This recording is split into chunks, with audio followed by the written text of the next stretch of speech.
Je sais que je ne dois pas m'inquiéter, mais c'est tellement difficile.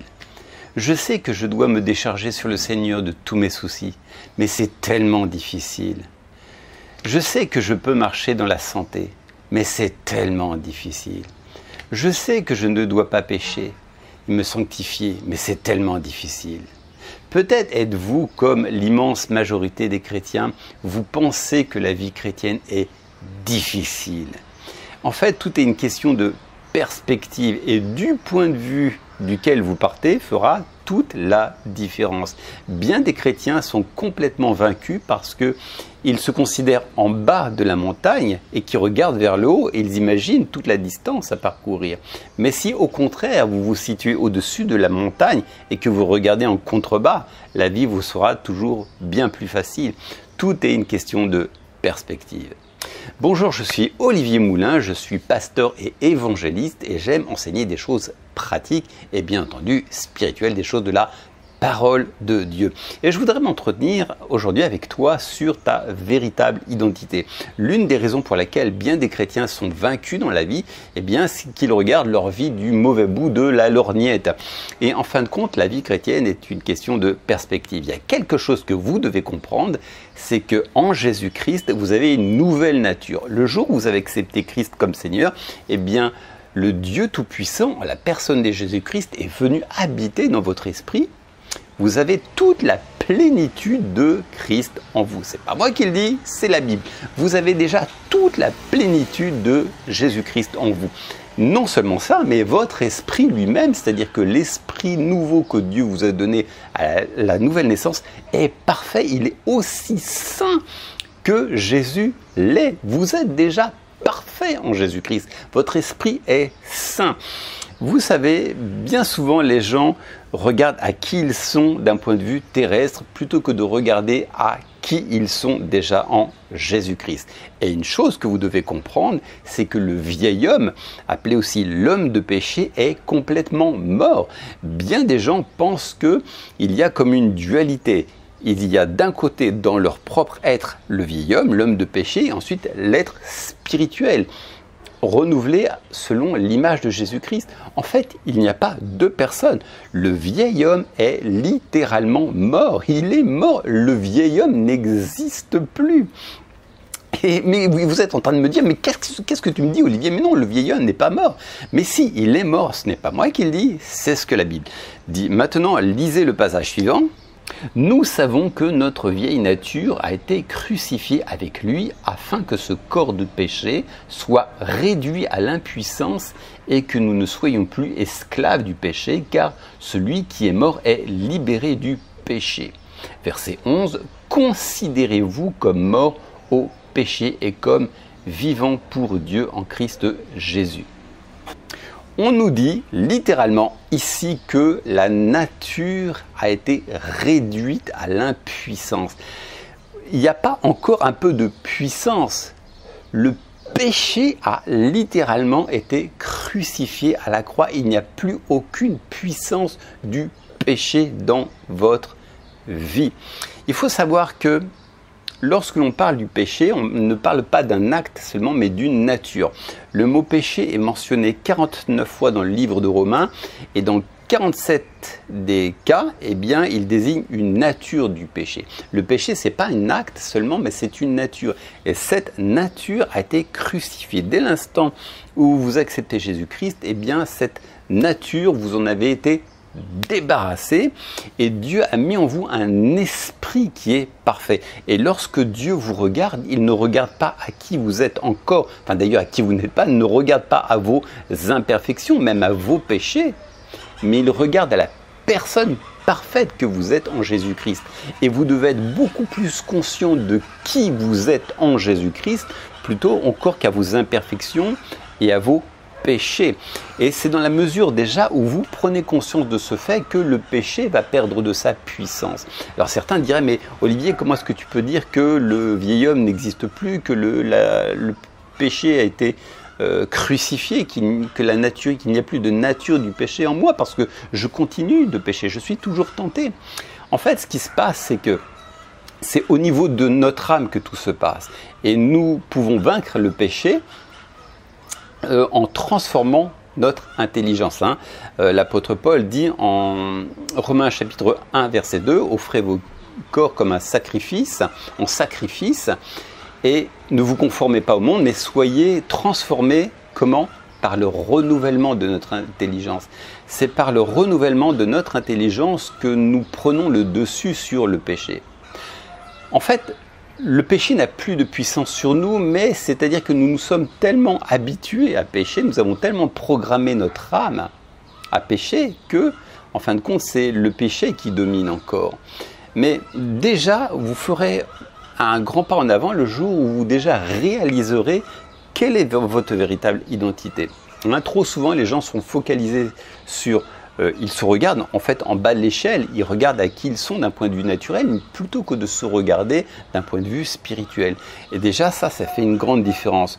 Donc, pour commencer à marcher dans la victoire et à faire en sorte que le péché perde de sa puissance, vous devez déjà prendre conscience que la nature du péché a été brisée. C'est ce que Paul dit lorsqu'il dit « Considérez-vous comme mort au péché et vivant pour Christ ».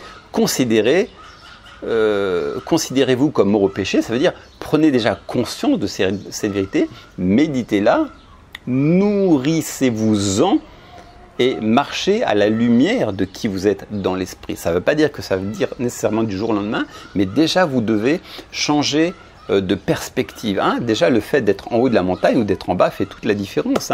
Alors on m'a raconté cette histoire, mais certains chefs militaires savent qu'il faut 5 hommes seulement munis d'une mitraillette situés en haut d'une montagne pour tenir en joue une centaine de soldats qui sont en contrebas. En revanche, il faudra plus de 100 soldats pour escalader la montagne et venir à bout de ces 5 hommes. Mais toujours est-il que 5 hommes peuvent toujours suffire, à moins qu'ils soient équipés d'une mitraillette, peuvent suffire pour tenir en joue, à distance, 100 personnes. Donc que vous soyez en bas de la colline ou en haut, fait toute la différence. La première chose que vous devez faire, c'est réaliser quelle est votre véritable identité en tant que fils de Dieu.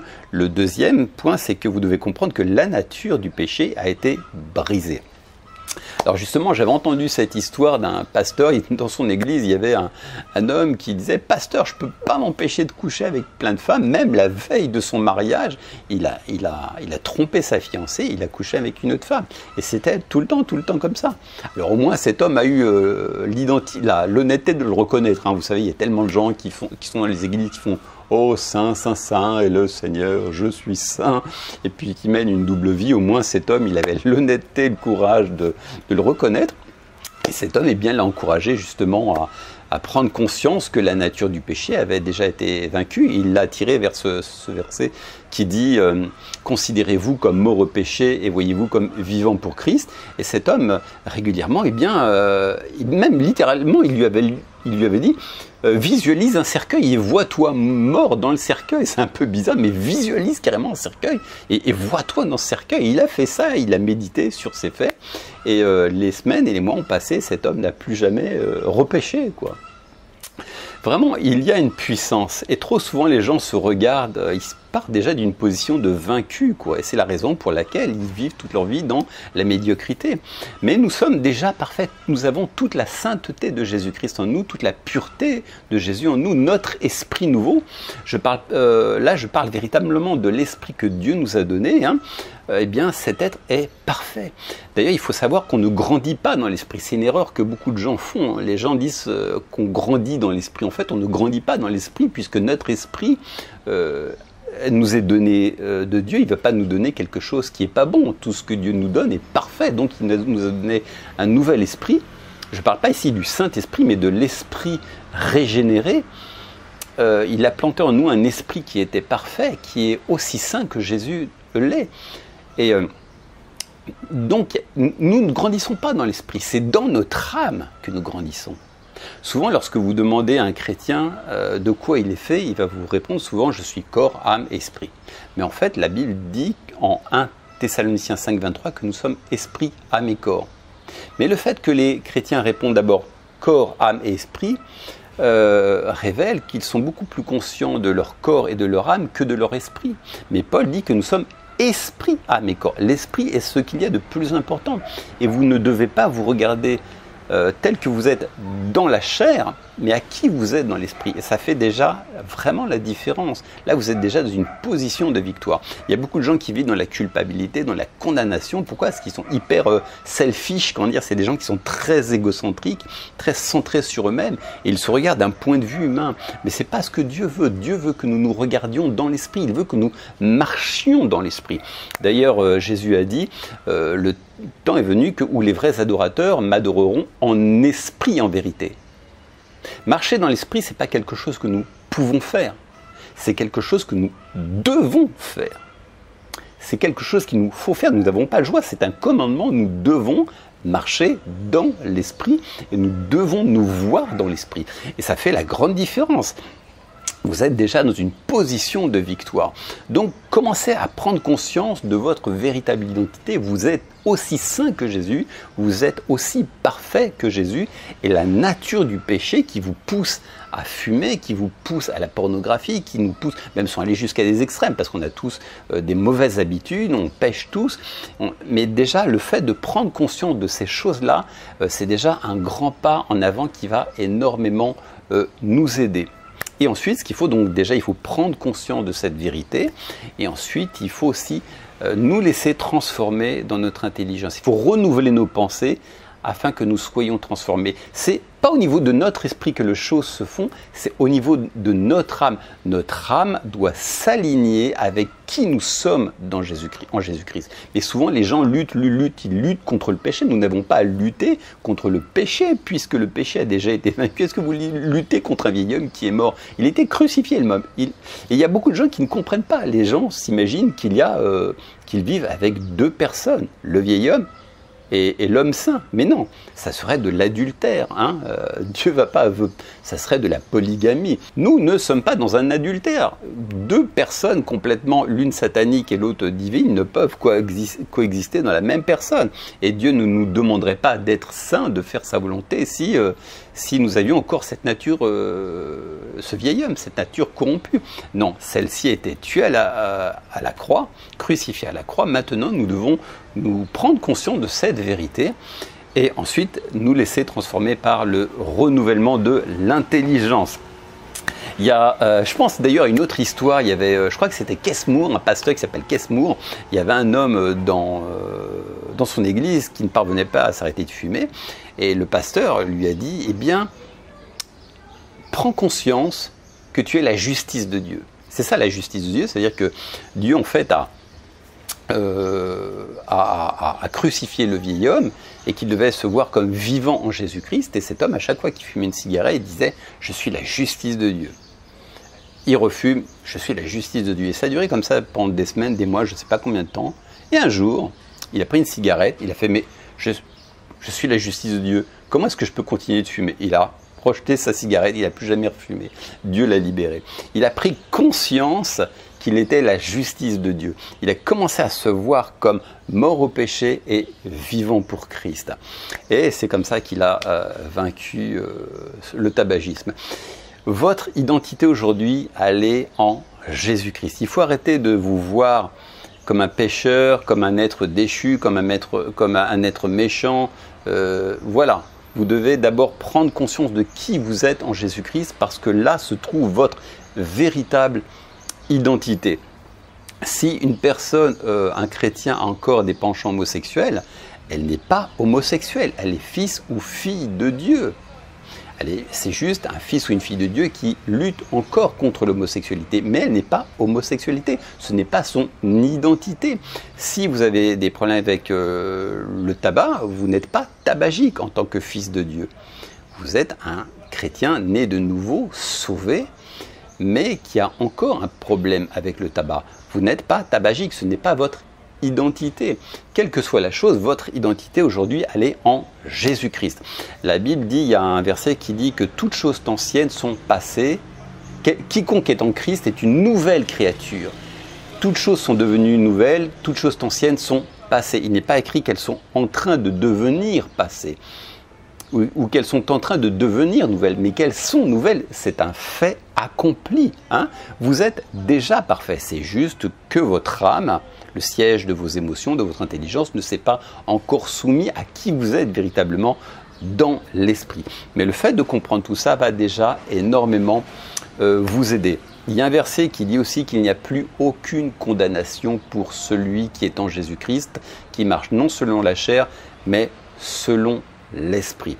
Donc il n'y a plus aucune condamnation, vous n'avez plus aucune raison de vous sentir condamné. Ce n'est pas un feu vert pour pécher, mais déjà ça vous place dans une position de victoire. Et commencez à vous regarder tel que vous êtes en Jésus-Christ. Vous êtes le fils et la fille de Jésus-Christ. Vous n'êtes pas un pécheur. Souvent les gens disent « je suis un sauveur ».